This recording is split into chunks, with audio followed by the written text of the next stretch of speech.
Bloodbath ang gusto daw mangyari ni Vice President Sara Duterte sa kanyang impeachment trial sa Hulyo. Sagot naman ng isang House prosecutor, sapat na magkaroon ng maayos na paglalatag ng mga ebidensya. May iba't ibang pananaw naman ng mga tatayong Senator Judge.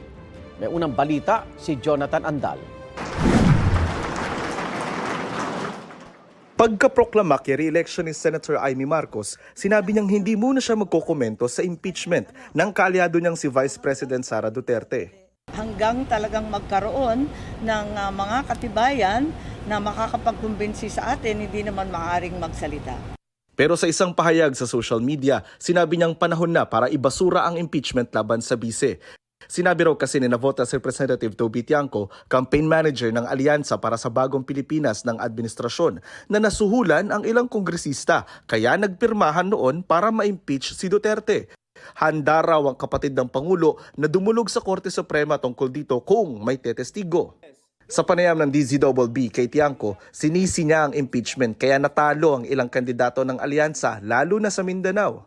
This all started noong nag-file ng impeachment. Nagsosolidify yung Mindanao. Kung dati, nakakakuha yung mga kandidato namin ng boto doon kasi ang basihan nila sa pagpili ng kandidato ay kung sino yung kursonada nila, na iba yung pagpili nila ng kandidato doon kung sino po yung hindi boboto sa impeachment. Wala namang klamo doon eh. Kung sa Cebu, Ano bang ginawa nila doon sa impeachment?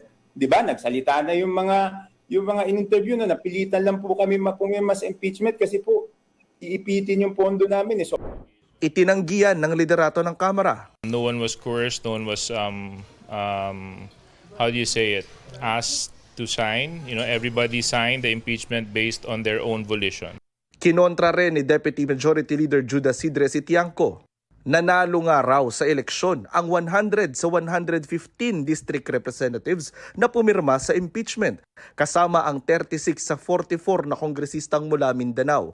Si Sagip Party List Representative at Senator-elect Rodante Marcoleta, natatayong Senator Judge, sinabing mali ang basihan ng impeachment. Nakita ko kasi kung paano nila inilatag. Mali ang batayan, mali ang proseso. Pagdebatihan muna natin kung talagang kinakailangan matuloy o hindi. Hindi pumirma si Marcoleta sa impeachment, maging ang dalawa pang senators-elect na sina Las Piñas Representative Camille Villar at ACT-CIS Representative Erwin Tulfo. Mahirap po kasi magsalita eh. Wala po ako nakikita ng dokumento eh.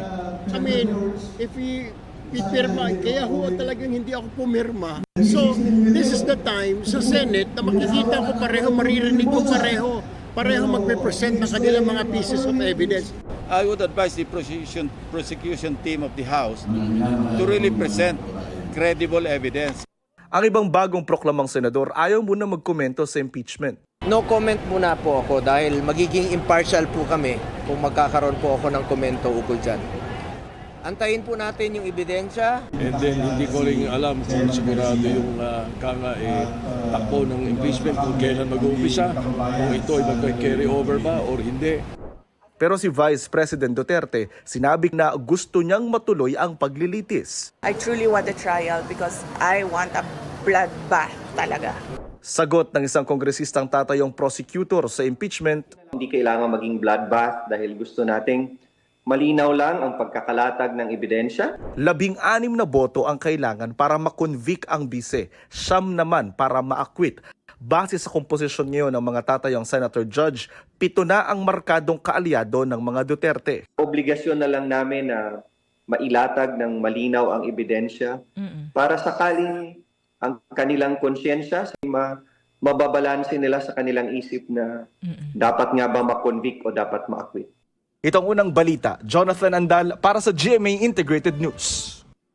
Igan, mauna ka sa mga balita, mag-subscribe na sa GMA Integrated News sa YouTube para sa iba't ibang ulat sa ating bansa.